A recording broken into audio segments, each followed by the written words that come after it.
Pikeville, The Villages, 1370 AM, 96.3 FM, The Source.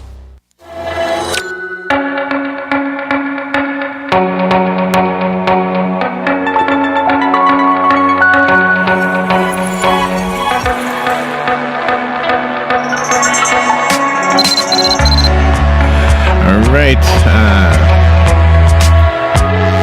25 minutes before 11 o'clock. Thank you for tuning in. Nice looking Thursday morning. So last week we were in New York, and about a month ago I joined the 21st Century and got a smartphone. Mm-hmm. And the reason I got a smartphone was because my son, who's 31, showed me last year when we went to New York that Uber is the new way to get around the city, right? Mm-hmm. And because I grew up there and I was always cabs or just walk or subway, whatever. But Uber is such a cool idea. And so I said to him about a month ago, I said, can you show me how to do this Uber thing? Because you did it pretty good last year. So he showed me and I said, okay, I'll do this. So we get to New York and I'm in a car and there's a report that all the Uber customers have been hacked. Yeah. What does this mean for me? I don't know. I don't know what it means. Michael Shaulov might know. He's the head of products, mobile, and cloud security at Checkpoint Software Technologies. And he wants to tell us the results of the 2017 study on the impact of mobile attacks in enterprise environments. And it's kind of over my head, but I need to pay attention to this, don't I? Because now I'm in the 21st century. Yes, we are. Michael Shaulov. Good morning, Michael. Good morning, guys. Where are you? I'm actually based right now in Tel Aviv. Oh, you're in Tel Aviv. So Yeah. is security stronger in one country than it is in another, or is everybody? Because your report says 100% have been victims of attack. Yeah, so unfortunately not. I think in the cyberspace, geography is sort of meaningless. So we see those attacks going everywhere. Oh, really? Do you have Uber in Tel Aviv? Unfortunately, not really. Oh, you should get it. It's good. I like it. Actually, when I travel to New York or when I travel to the U.S., I always use Uber or the other competitors. But over here, the regulations and taxi lobbying is making things a little bit tough for Uber. So, is there anything that we can do to protect ourselves from being like when we hear that anything was hacked into, whether it's Uber or Verizon or anything? I mean, how do we deal with that? What does it mean to us? What was the other one? Lyft. No, not. Oh, no, I'm not talking about another ride service. But the other thing that was just hacked recently. Oh, not. Oh. Well, Equifax. Equifax. Yes, Equifax. Thank you.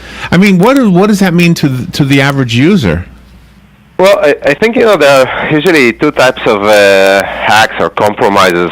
Some of those are actually in the form of what happened to Uber or Equifax, where we see that like major service providers where we host our personal information are being breached, and then the data that they basically kept on us is being exposed. That's unfortunately leads usually to like identity theft. So people get access to your social security number and your personal email accounts, and they can essentially create all kind of fraud on your behalf. That's one area of concern. A different area of concern is actually that we are directly being hacked, right? So we use, traditionally we were using desktop computers and then laptops, and I heard, according to what I've heard, you recently moved into the 21st century, and and you have a smartphone. Right. So most of us use our smartphone those days rather than laptops or tablets, right? Right.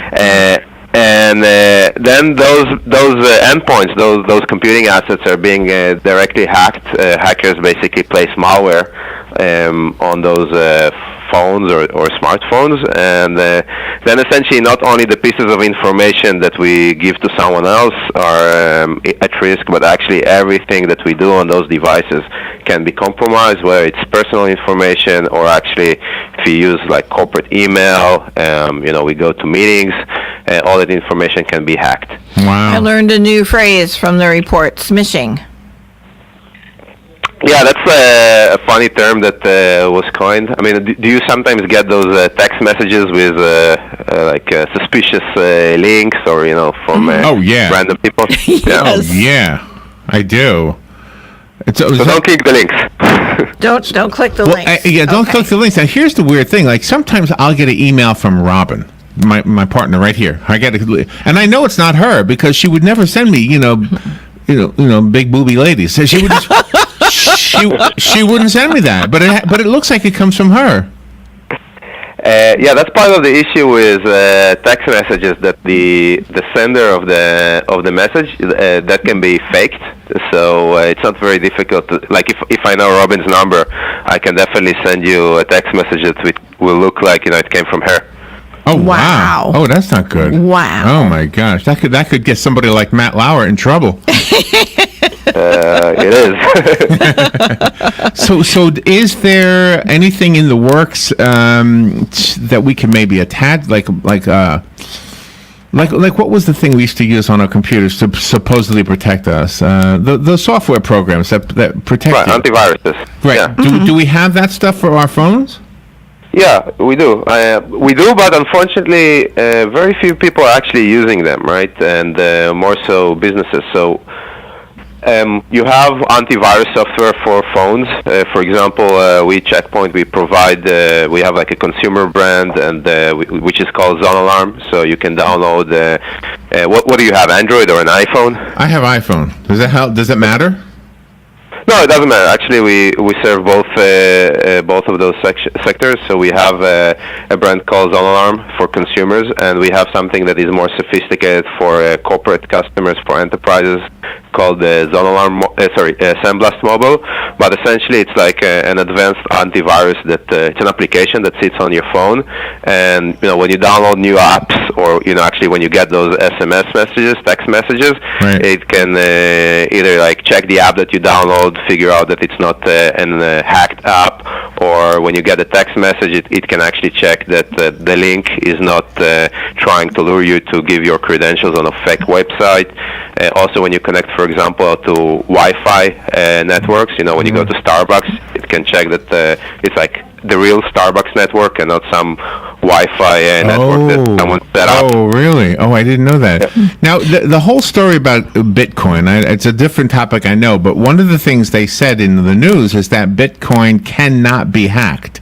That sounds like saying the Titanic can't be sunk. Mm-hmm. Yeah, that's pretty much it. Actually, that's, I would say, a pretty huge statement, which is very inaccurate. There is a lot of issues around the Bitcoin. I mean, it cannot be hacked in the sense that someone can divert your transaction, but actually what happens over there, and pretty much like a recent study that we've done shows that basically 5% of the funds within Bitcoin were hacked, and basically that 5% of the money that you see right now within Bitcoin, it's a money that was stolen from someone that had a Bitcoin wallet.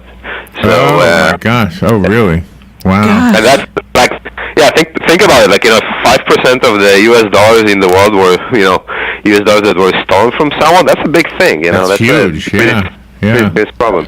I always thought that when a person downloads things using their phone, I thought it went up to the cloud, but that's not true, right? I mean, when you download things to your phone, let's assume you download things from the App Store, you download things from Google Play, right? The major stores. In some cases, you do have apps that are on the official Google Play. Like on Android, it's more predominant. On Apple, it's less of a problem, but it still sometimes exists. That those are not like real apps; those are malware, and that basically cyber criminals were able to put on that store, and essentially to convince you to, let's say, download a flashlight. That while it actually behaves like a flashlight, it also basically steals all the other information that you have on your phone. Also, in addition, we do see quite a lot of people download apps not from the official stores for different reasons, you can actually install things which are not coming from the official App Store or Google Play, and on those websites, on those app stores, because they are not monitored and there is no security over there, the chances of downloading something bad are way higher. Oh my gosh! And so, does the program that you were talking about earlier scan them and look to see if they're okay or not? Yeah, that's exactly the case, because for the average user, and even for the advanced users, even for the security professionals, it's very hard for you to distinguish between the real program and not the real program. Even like the fake program, right. the malware, it will still function as the real app. You will still get the flashlight functionality or whatever, because what they actually do, they will take the original app. Let's say they will take the original app of your bank and they will insert or inject inside of it the malicious code. So you still get the original functionality, but behind the scenes, in the background, it will do the malicious stuff. And the only way for you to actually, figure out that something funky is going on your phone is either you're extremely cautious and you don't download anything and you really know how to be careful. That very few people can actually be as disciplined as that, or you really need a program that will do it automatically on your behalf. Wow. Oh my gosh. A lot of stuff to be worried about, right? So what do we do? Do you have a website you can recommend? Sure. So we have a website which is called, our website is checkpoint.com, where you can get information, and you can get to the mobile section where we have information for corporate or enterprise users, and there is also our consumer website, zonealarm.com, where there is information for the consumers. In addition, I would recommend a couple of steps. First of all, make sure that you have a passcode, or basically a your phone is locked either using a passcode or fingerprint Larry's got reader. that. His thumbprint. Yeah, I use that. Yeah. All right. Yeah, that's important. Yeah. Michael, thank you for being on the air with us today and for the good advice. Thank you so much. All right, we Take will care. be right back.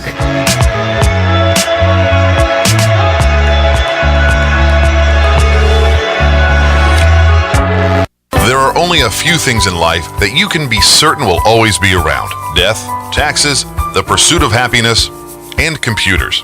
As they continue